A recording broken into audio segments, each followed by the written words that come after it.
Assalamualaikum warahmatullahi wabarakatuh. Hello everyone, good morning. Hari ini aku mau share pengalaman atau experience when I was studying English in Kampung Inggris pada Kediri.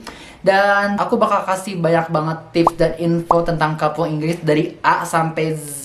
Pokoknya ini sih daging semua. Sebelum kita masuk ke topik, kita intro dulu.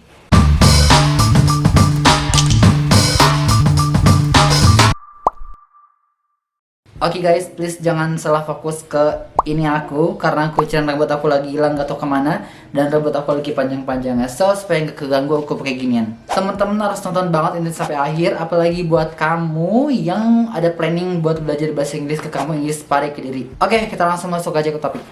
Sebelum kamu ke Kampung Inggris, kamu harus tahu kalau orang-orang di sini tuh nggak semuanya berbahasa Inggris. Kan kita lihat ya di televisi ataupun di YouTube ataupun info dari temen-temen dari mulut ke mulut bilang kalau semua orang di Kampung Inggris itu berbahasa Inggris. Dari mulai pedagang cilok, pedagang somai, batagor, semuanya berbahasa Inggris. Padahal realitanya nggak gitu guys. Orang-orang di Kampung Inggris itu nggak semuanya berbahasa Inggris. Bahkan rakyat Parenya sendiri lebih prefer berbahasa Jawa. Kampung Inggris juga bukan tempat ajaib dimana kalau kamu kesana kamu otomatis bakal bisa jago dan fasih berbahasa Inggris. Disebut dengan Kampung Inggris karena di sana emang ada banyak banget tempat kursus. Jadi tuh kayak tiap tikungan tuh ada tempat kursus. Di pinggir jalan tuh sepanjang jalan semuanya tempat kursus. Pokoknya tiap kita nengok kanan kiri, ya itu tempat kursus. So ini sama aja kayak kamu belajar bahasa Inggris di kota kamu, tapi membedakan di sini tuh emang ada banyak banget. Jadi kalau kita belajar bahasa Inggris di sini tuh kayak ada motivasi dan ada dorongan untuk bisa belajar bahasa Inggris karena kan di sana atmosfernya orang-orangnya pada belajar bahasa Inggris. Jadi kita kayak, wah gue juga harus belajar bahasa Inggris nih, gitu. Nah, saking banyaknya tempat kursus di Kampung Inggris, sebelum kamu kesini, kamu harus searching sebanyak-banyaknya tentang tempat kursus di Kampung Inggris. Karena itu supaya itu ada banyak banget tempat kursus ya. Bahkan sebelum aku ke Pare dulu, itu aku kayak searching seharian tapi belum nemu yang serp. Makanya kamu kalau mau kesini bener-bener harus tentuin tempat kursus apa yang kamu mau kunjungi. Soalnya tiap tempat kursus itu mempunyai program yang berbeda-beda. Ada yang lebih mengutamakan program speakingnya, ada yang unggul di grammarnya, ada juga yang kursus TOEFL, IELTS segala macem. Nah kalau kamu salah ambil program, kamu bakal bisa nyesel banget sih. Kayak aku dulu awal-awal ke Pare itu, aku pengen nyari speakingnya karena aku pengen ningkatin skill speaking aku. Tapi ternyata aku salah masuk, malah masuk ke tempat les yang untuk TOEFL gitu ya. Aku kayak, aduh nggak nyambung. Next, kalau kamu udah nemu tempat kursus sesuai dengan minat kamu, berikutnya kamu tinggal daftar online aja ya. Pastikan kamu daftar itu sebelum tanggal 10 dan sebelum tanggal 25 tiap bulan. Karena pembukaan tempat kursus di Pare itu tanggal 10 dan tanggal 25. Jadi kamu bisa tentuin mau datang di awal bulan atau di akhir bulan gitu. Nah, pas kamu nanti lagi daftar online, kamu bakal dikasih pilihan mau berapa lama kamu belajar bahasa Inggris di sana. Ada yang program paling cepat itu 2 minggu. Ada juga yang program sebulan, program 3 bulan, yang setahunan juga ada tapi jarang. Pas kamu daftar juga nanti bakal dikasih pilihan kamu mau tempat tinggal atau ngecamp atau ngekos. Nanti di akhir video aku bakal kasih saran kira-kira enaknya gimana, enakan ngecamp atau ngekos. Jadi tonton sampai habis. Nah, kalau kamu udah nentuin tempat kursus yang kamu mau, lalu kamu udah daftar online, dan sekarang tinggal berangkat aja nih. Untuk berangkat ke Kampung Inggris Pare Kediri, itu kita bisa pakai beragam transportasi. Kalau kamu mau naik pesawat, kamu bisa turun di Bandara Juanda Surabaya. Nanti dari Juanda, kamu bisa naik transportasi umum ke terminal bis. Nah, dari terminal bis ini, kamu bisa langsung naik bis ke Kampung Inggris Pare. Tapi bisa juga kamu dari Bandara Juanda naik kereta dari Surabaya langsung nyampe ke Kediri. Tapi yang gak enaknya kalau naik kereta itu agak lama guys, bisa sampai 7 jam. Kalau naik bis lebih cepat 3-4 jam doang nyampe. Tapi enakannya kereta itu waktunya lebih akurat, jadi kita bisa tahu kapan nyampe Parenya gitu. Kalau naik bis kan kita nggak tahu kapan bisa datang, apalagi bis Pare itu tergolong sedikit. Buat aku sendiri yang dari Jakarta, aku biasanya naik kereta langsung ke Kediri, dan dari Kediri aku langsung naik transportasi online dianterin sampai Kampung Inggris. Gitu, semudah itu. Biasa juga itu biasanya tiap tanggal 10 atau 25 yang mendekati tanggal itu, ada angkot khusus yang datang untuk menjemput kita. Ya, itu angkotnya cuma 15.000 guys, bayarnya itu murah banget sih. Ini harganya 15.000, dianterin sampai ke tempat kursus. Jadi di jalan nggak ngetem lagi. Tarifnya berapa Pak? Tarifnya? 15.000. 15.000. Tuh naik angkot. Nah, kalau udah sampai Pare nih, langsung kita datang aja ke tempat kursus yang mau kita kunjungi itu. Nanti kita di sana harus daftar ulang terlebih dahulu. Sekarang udah nyampe di Pare, terus daftar ulang dulu. Nah, ternyata ini camp kita tuh. Mel 1 buat cowok.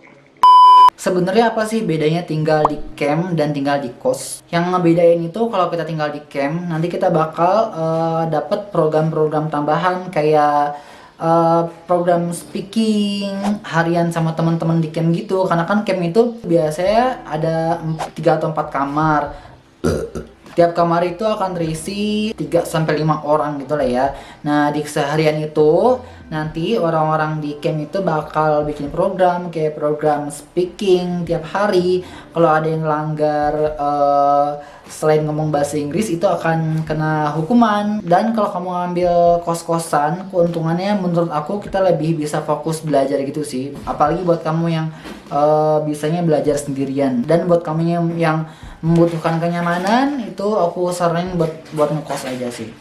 Nah, abis kita udah dapat tempat tinggal di camp nih, sekarang selanjutnya kita nggak wajib sih, tapi aku saranin banget untuk sewa sepeda. Karena transportasi kendaraan yang ada di Pare itu rata-rata semua pakai sepeda ya. Aku suka banget sih sepedaan di Pare, kayak terkenang gitu.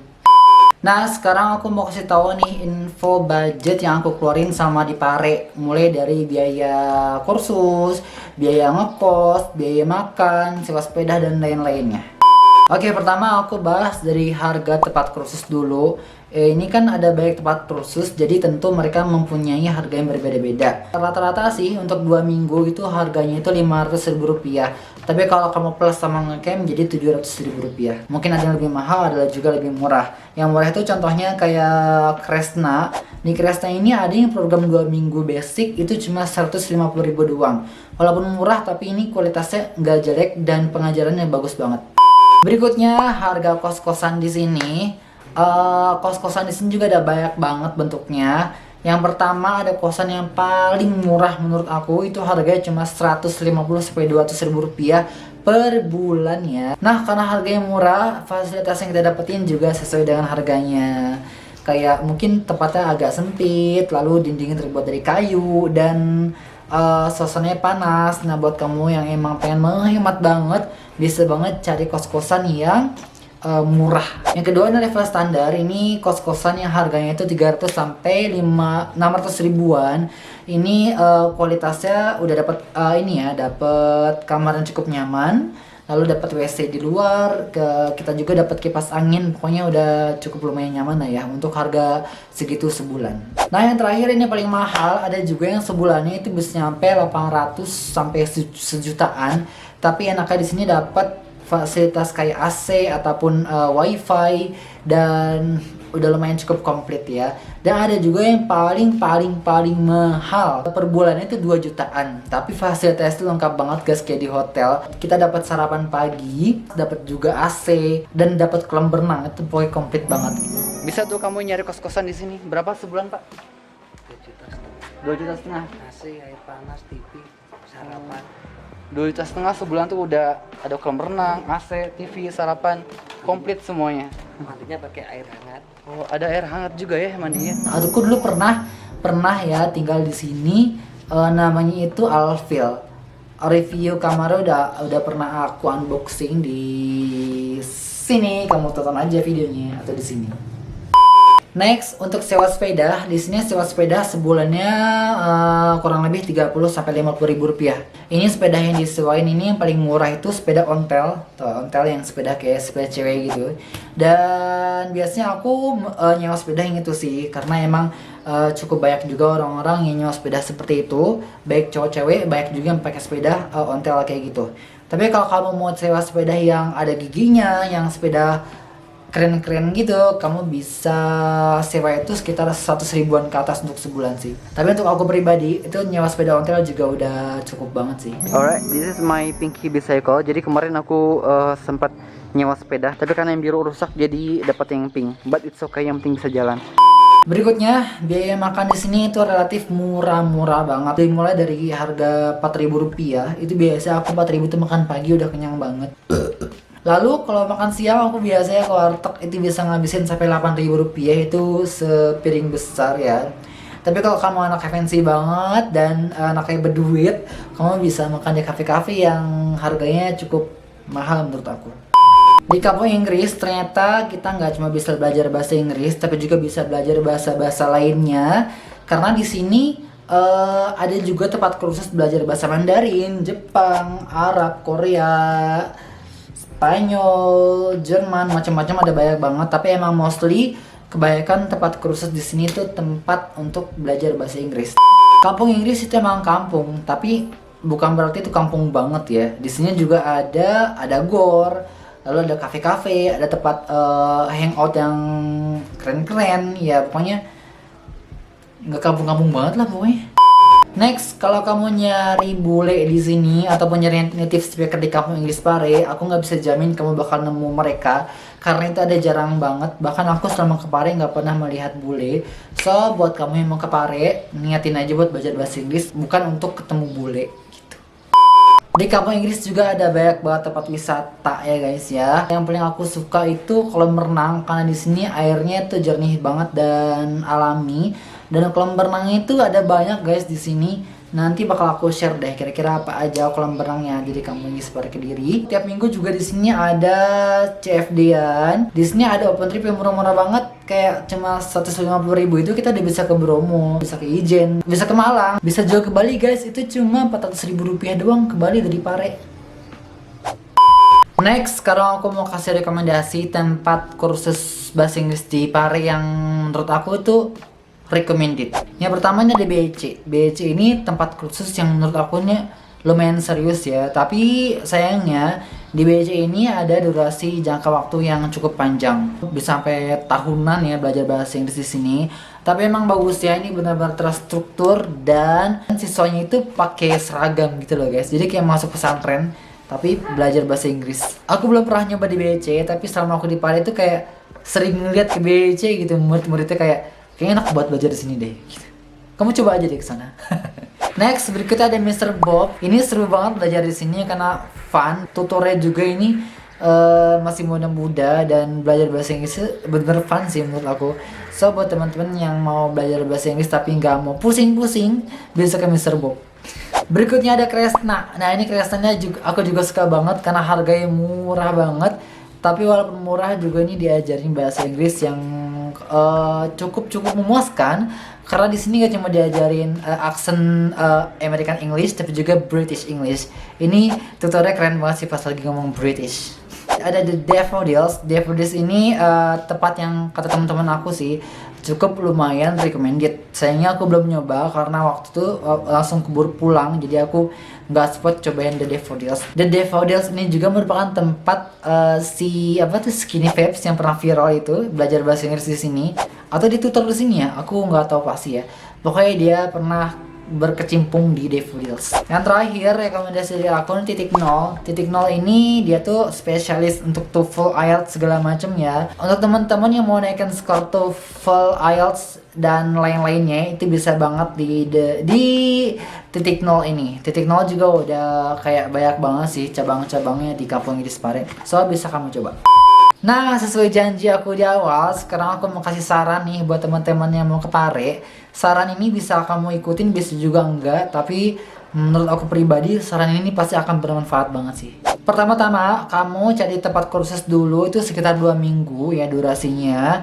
Nah, selama 2 minggu ini kamu bisa tinggal di camp, sekalian cari-cari info tentang tempat kursus bahasa Inggris mana lagi yang kira-kira bagus. Kalau kita ke Pare kan kita bisa lihat langsung nih gimana kondisi tempat kursusnya kayak apa. Lalu kita bisa datangin satu-satu, kita minta brosurnya, kita bisa tanya-tanya kira-kira ini programnya apa aja sih, harganya berapa sih, durasinya berapa lama sih.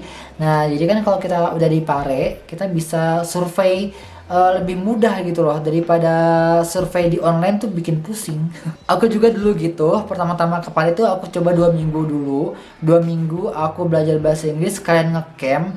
Nah pas aku tinggal di camp ternyata aku nggak serak, aku kayak nggak betah gitu karena aku orangnya tergolong yang suka menyendiri dan suka belajar tenang gitu loh. Jadi makanya selama 2 minggu itu aku juga nyari-nyari tempat kos. Nah ternyata aku nemu tempat kos yang sesuai dengan keinginan aku, yang harganya juga nggak terlalu mahal tapi juga nggak terlalu murah. Jadi ya abis 2 minggu selesai belajar bahasa Inggris, aku langsung out dari camp dan aku langsung masuk ke tempat kursus terbaru aku gitu. Dan ternyata aku bisa betah sampai berbulan-bulan di sana, bahkan aku kayak sampai nggak mau pulang. Berikutnya, aku saranin nih buat kamu nih ya, untuk mengurangi pergaulan-pergaulan yang bisa bikin kamu boros. Karena di Paris itu ada banyak banget orang-orang yang kayak suka banget kongko-kongko, suka banget hangout, yang nanti itu bisa bikin